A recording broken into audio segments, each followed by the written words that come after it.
Hey everyone, welcome to today's little stream. We're going to be doing a Jedi Fallen Order stream right after this, so make sure you stay tuned. There's a new update where you can fight Sith Inquisitor Cal, which is pretty cool.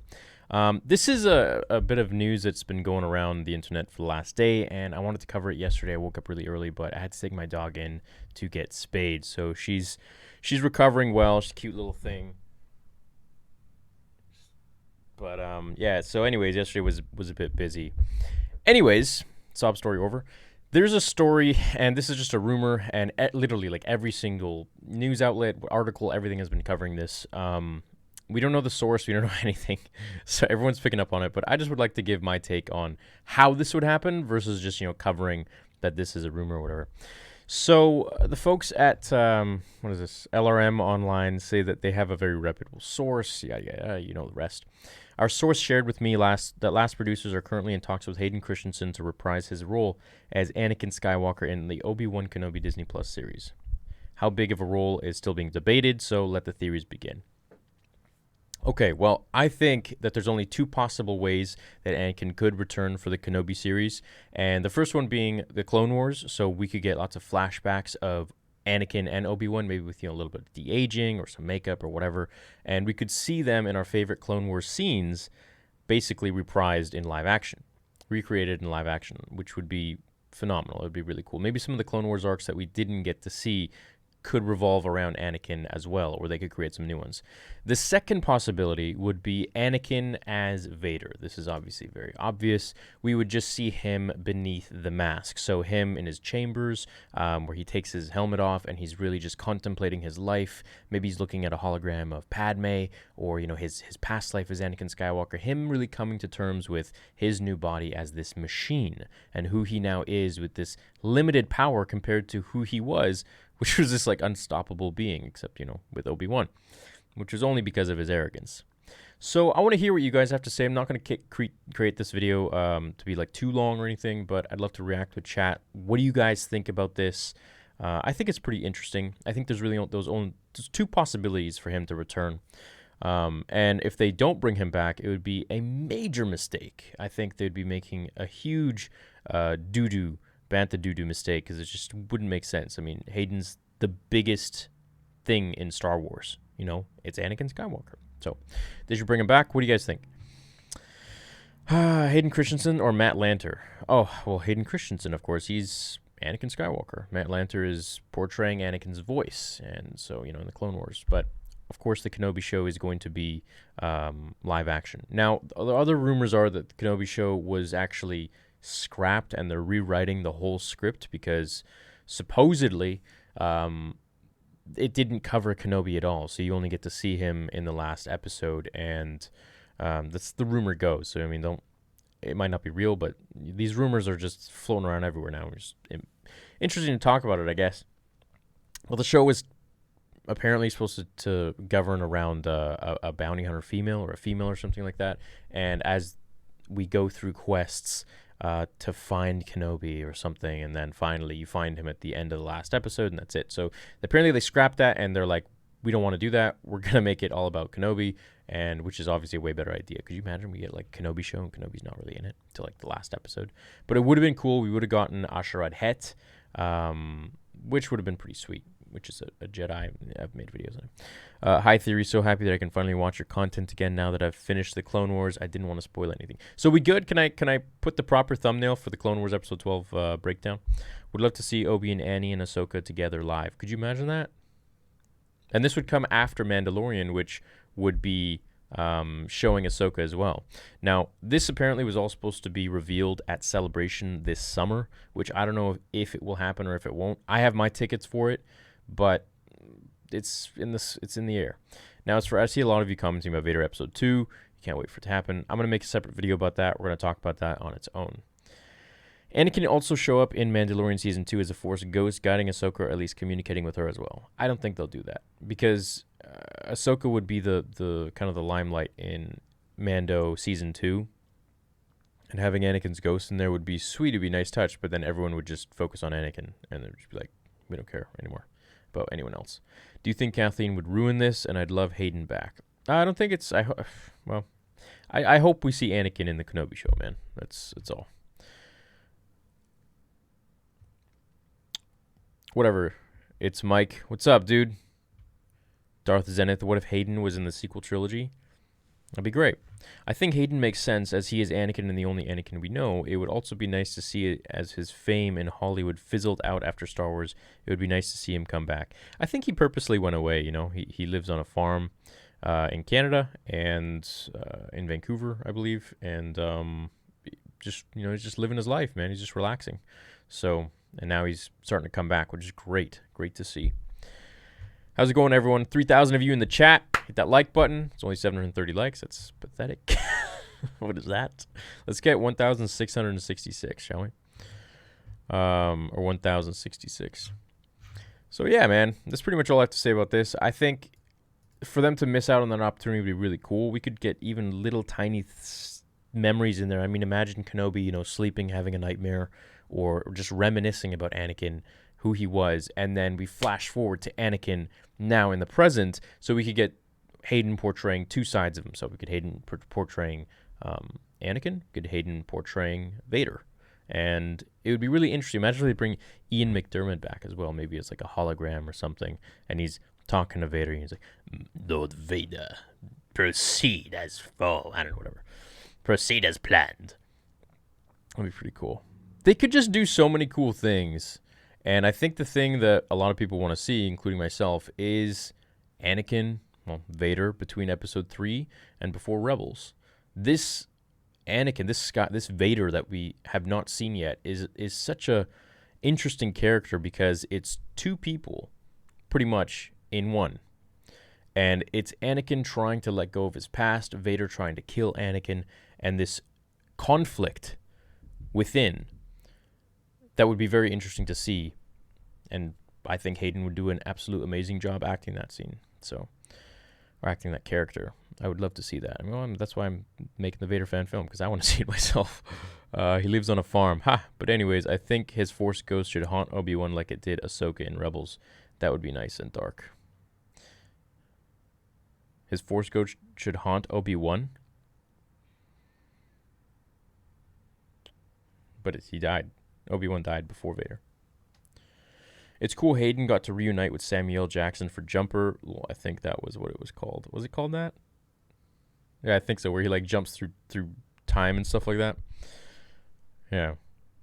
It'd be pretty cool, man. Like, I was very surprised that they didn't put him in the sequel trilogy. You know, when we saw lots of concept art regarding him, and he was supposed to be in there, right? In Episode 7, JJ was like, oh, it would be cool if we had a Vader Anakin ghost.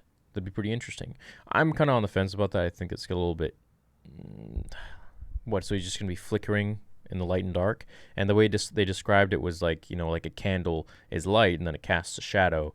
So the same thing happens in the Force with Anakin and Vader. So you'd have this Vader... You guys have seen the picture, most of you. And if you haven't, just Google it. Anakin Force Ghost concept art, Episode 7.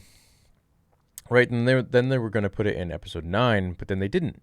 So it's like, when are we going to see Anakin? We know he's got to return. I mean, they post a picture of him at Galaxy's Edge, and everyone, like, loses their minds. Literally, like, goes crazy. So just imagine if he was in there. It'd be great. It'd be really cool, I think. Do you think Obi-Wan will find a Tusken Raider camp Anakin slaughtered in Attack of the Clones? Yeah, that'd be a cool little touch, I think. For the new Star Wars movie in 2022, do you think they're going to reference or even show anything from the Skywalker saga?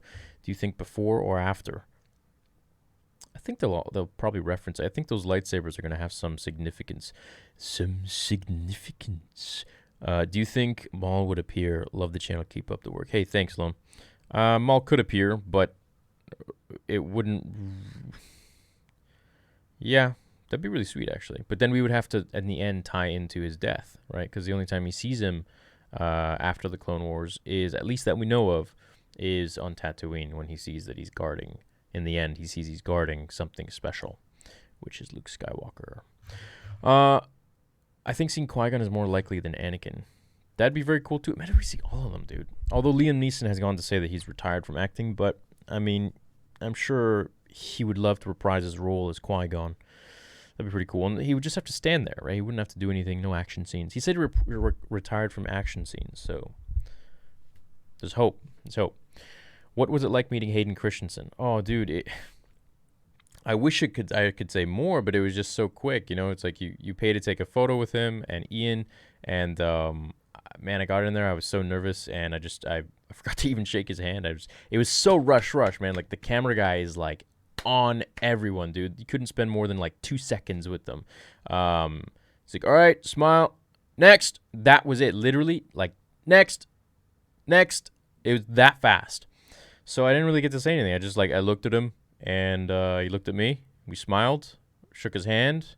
Actually, he stuck out his hand, and I didn't shake his hand because I was just kind of nervous, and I didn't want to go over the time limit or whatever. And I was like, oh man, sorry, I'll shake your hand. It was just so awkward, dude. So rushed for time. But I got to meet Ian a little bit because I got an autograph on my lightsaber from him, which was cool. And I got to shake his hand, say hi, and that was like maybe a minute, 45 seconds. And I got to ask him, like, hey, do you think Mace Windu, do you think Palpatine threw the fight? Do you think he lost on purpose to Mace Windu? Do you know anything from behind the scenes? And he's like, yeah, he did. I was like, that's so cool. Right. Even though George has said that, of course, Mace won. But, I mean, I think George just says something sometimes. I don't know. It just seems like he's like, yeah, sure, he won. Yeah, sure, he lost. And then Samuel Jackson's like, oh, like, can I be alive? Like, am I alive still? And he's like, yeah, sure, you're alive. That's fine. I think Hayden played Anakin perfectly, in my opinion, has always been the favorite character. I hope this rumor is true. Right, go watch my video that I made, Hayden Christensen, why Hayden Christensen played Anakin perfect. I think that's what the title was. I forget the title of these videos sometimes. There's like 2,000 videos now. Darth Vader series after Clone Wars. That'd be really neat. When will all the Kenobi TV show come out? I think it's like 2022 or something. Hey man, I'm late, but I have a Jawa slinger on me. Right on. The new writer for the Kenobi show wrote and directed Awake, which starred Hayden Christensen. Dude, that's cool. If not for flashback purposes, we need Hayden's face for an unmasked Vader, even if he just takes his mask off or it's damaged like in his Ahsoka fight. Right. I mean, he doesn't even have to be in the whole show. He could just be in parts of it, or he could just be in one scene. Like, I mean, give us something with be like Hayden on his resume, IMDb, that Hayden was in Star Wars in like 2022 or something. You know, like just make him return. That's it. I read a rumor that Hayden will star in the Darth Vader series as the man in the suit, and some Anakin Skywalker flashbacks too in it. I hope it's true. Well, just okay. Look, let's look at some numbers before I end this stream here, and we go to some Jedi Fallen Order. So my Vader fan film, very low budget, 160 grand, but very low budget compared to what obviously Lucasfilm would make for a movie, which is like, I mean, each episode of The Mando is over $10 million, reportedly. That video, which is not official Star Wars, it's a fan film, and I only had like, I think 1.2 million subs back then. And that was in the most dead time of Star Wars. That was after The Last Jedi. It was like everyone was just unhappy and divided. It was on life support, right? I uploaded that fan film, and it's at over 17 million views today, with almost 1 million likes. Imagine if Disney made a movie, or Lucasfilm actually made a movie about Vader, charged, whatever movie ticket, average movie ticket's what, $12? That's 17 million, which is just from a fan film from like an unknown YouTube channel. I mean, really unknown, right? Like I only have half of the subs pretty much of the actual Star Wars channel, or something like that. Maybe a little more than half. But I mean, with Lucasfilm's marketing, they would pump out like a Vader movie and everyone would lose their minds. They'd just go crazy. So imagine if they made something like that. That's 17 million. Would probably be like, I'd say at least 100 million people would watch that movie, right? At $12 a pop, that's 1.2 billion right there. Easy peasy. Then you got like Blu-ray and whatever DLC. I don't know. DLC, I've been playing too many video games. All this extra stuff. They would make a killing, right? If they made it well. They would absolutely demolish the box office, and I'm pretty sure it would be the highest grossing movie in the world, ever. Because, I mean, look at Endgame, look at all this, but you make a movie about Darth Vader between Episode 3 and before Rebels, before Rogue One, like, that would blow up. Like, I don't know why they're not doing this. I mean, maybe they are, I mean, we just don't know yet, of course. I hope. But that's really all they need to do, and put Hayden in the film, put Ewan in the film, and that's it. And maybe that's what they're doing for the Obi-Wan show. Who knows? Sam Schultz, thanks for the $1, man. All right, well, what do you guys think about all this? And that's pretty much all I had to say about this. Hope you enjoyed this little video. Oh, sorry, 15 minutes. Okay, I'm going to do a Jedi Fallen Order stream. I want you guys to all join it. I'm going to set it up in 5 to 10 minutes here. Just got to get the thumbnail rolling. And they added some cool features. So we can have some fun with it. I can react to chat. You guys can message me and stuff. It'll be fun. Crossing fingers, Hayden returns in some way or another. And see you guys in the next video. Love you all. Catch you later.